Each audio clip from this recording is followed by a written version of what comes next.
Hello everyone, আসসালামু আলাইকুম। আশা করি সবাই অনেক ভালো আছেন। আজকে এমন একটা ঘটনা ঘটেছে যেটা আসলে বলার মতো না।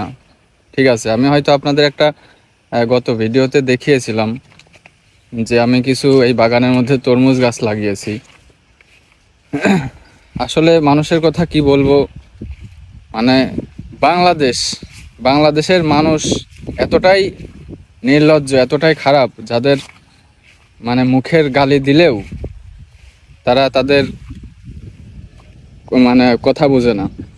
ঠিক আছে, এই যে দেখুন, আমি হয়তো দেখিয়েছিলাম যে কিছু তার তরমুজ গাছ লাগিয়েছিলাম, যেটাই আসলে গতকালকে এটা দেখে হয়েছে কি, এই যে দেখুন, এইখানটাতে বড় একটা তরমুজ ছিল, কিন্তু নিয়ে গেছে। এই যে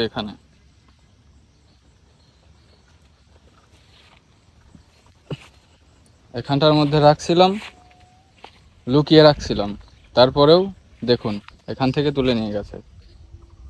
এখান থেকে তুলে নিয়ে গেছে, ঘাস কেটেছে বই থেকে। আমার কথা, ঘাস কাটুক, সেটা সমস্যা না, কিন্তু মানুষের ক্ষতি কেন করবে মানুষ?